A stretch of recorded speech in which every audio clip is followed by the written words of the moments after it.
Welcome to the Diary of a Lawyer. Let's just dive right into it today. We're looking at the invisible legal tripwires hiding behind literally every single viral street video, prank, and public interview that pops up on your feed. We're going to map out the stark and honestly kind of terrifying boundaries of filming strangers for internet content. Picture this. You're a content creator out in Nevada. The sun's beating down, you've got a tiny microphone hidden under your shirt, and you film a seemingly harmless street prank. You upload it and boom! It goes totally viral. Millions of views. But here's the crazy part. What happens if you hop in your car, drive just 3 hours west across the border into California, and try to recreate that exact same magic? Instantly, you've committed a crime. Just by crossing an invisible line on the highway, your viral comedy format accidentally turns into a criminal wiretapping felony. No way, right? But it's true. Let's break down exactly why in Section 1, the public space solution. You and I consume this kind of content all the time. We scroll through an endless stream of street interviews and gotcha videos without a second thought. We kind of just assume that holding a camera on a public sidewalk means everyone is fair game. This is what we call the public space illusion. It's this false assumption that stepping onto a city sidewalk means you're automatically surrendering all your expectations of privacy.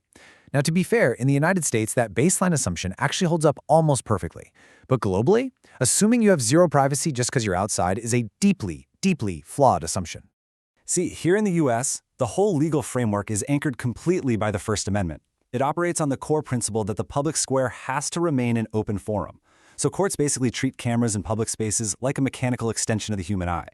Think about it like this.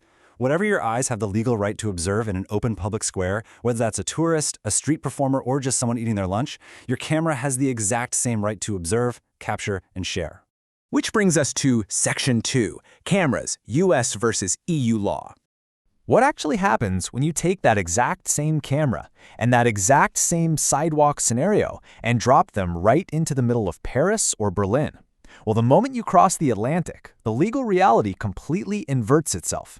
The European Union operates on a fundamentally different frequency, all because of the GDPR, the General Data Protection Regulation. Under EU law, your physical face is actually classified as biometric data. That means it's highly protected personal information. I really want to emphasize this point. Just by existing outdoors in the EU, your physical face is protected with the exact same strictness as your private medical records or the password to your bank account. So how exactly did we end up with such a different system? Well, European laws are deeply rooted in post-war trauma. The continent has a very dark, recent history with systemic cataloging and surveillance during World War II and the Cold War. And because of that history, their legal systems prioritize human dignity above absolutely everything else. They don't view cameras as harmless mechanical eyes. Oh no. They view them as dangerous, literal data harvesting machines. Basically a giant data vacuum. So, what we're looking at is a massive philosophical clash over the exact same piece of consumer technology. On one side, we have the American US First Amendment approach. This is free speech first, right? It's all about protecting the open public square and your fundamental right to broadcast information. And then, on the flip side, we have the EU GDPR approach. This is privacy first, relentlessly protecting individual human dignity and biometric data. This leads us right into Section 3, the danger of gotcha content. Now, if you're just panning across a beautiful cathedral in Rome for a wide sweeping shot, you're generally fine. The trap really snaps shut at the point of publication, when creators engage in active provocation. We're talking about aggressively mining strangers on the street for shock value, embarrassing statements, and high engagement. This raises a massive red flag for American creators traveling abroad. Does participation equal global distribution? Absolutely not. We falsely assume that if someone politely stands there and answers a provocative question on the street, they've implicitly consented to the whole shebang. But under EU privacy frameworks, voluntarily speaking to a stranger on the sidewalk is a completely separate legal act from consenting to having your face broadcast to 10 million people on TikTok. And let's bring it back to US law for a second, because even with the First Amendment protecting you, you are absolutely not immune if you manipulate the truth.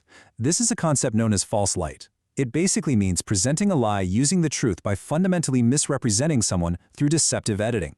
Imagine you ask a stranger if they're having a great day, and they smile and nod enthusiastically. Then, in the editing room, you delete your voice and record a brand new voiceover asking, "Do you support kicking puppies?" The visual footage is completely truthful. They really did smile and nod. But the context? Totally fabricated. And let me tell you, that will trigger massive civil liability. Juries absolutely despise it. All right, moving on to Section 4, the secret audio trap. So, let's say you survive the visual edit just by, not lying. The crazy irony here is that the visual part isn't even the most dangerous component of your smartphone. The precise moment a creator attaches a tiny hidden microphone to their camera, the entire First Amendment legal framework shatters all over again. Why? Because American audio laws do not stem from modern internet culture. They actually stem from mid-20th century wiretapping paranoia. We're talking 1960s espionage and rotary phones here. Because of that specific historical context, a spoken conversation is viewed as vastly more protected from interception than a visual image of your face. And this creates a literal jurisdictional slot machine depending on what state you happen to be standing in.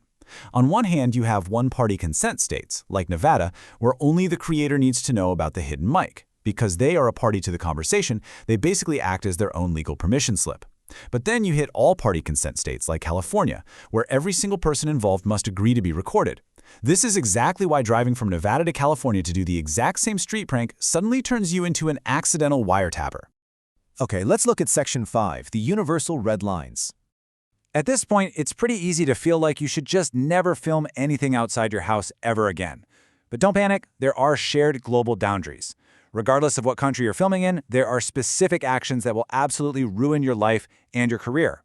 Think of these as 4 universally illegal actions. Number 1, harassment. Holding a camera does not magically grant you immunity from basic criminal harassment laws. Number 2, filming in private spaces. You absolutely cannot film inside a public restroom or point a telephoto lens into a bedroom window.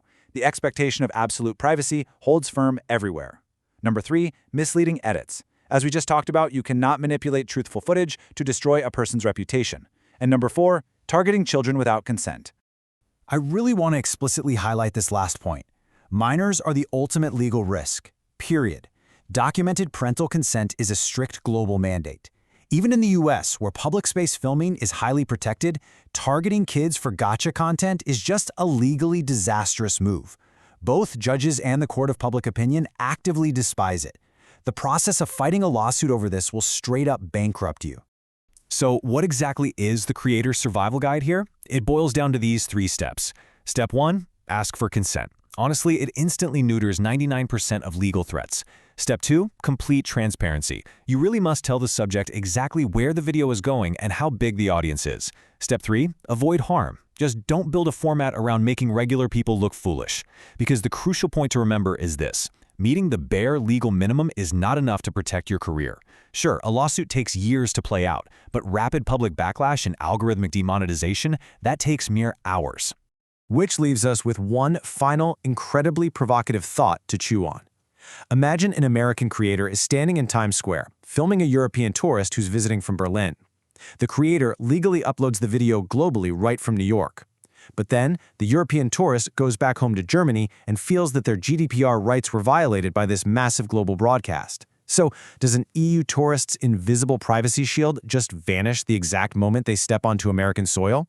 Or does their digital sovereignty follow their passport everywhere they go? It is a chaotic jurisdictional nightmare of our modern borderless internet.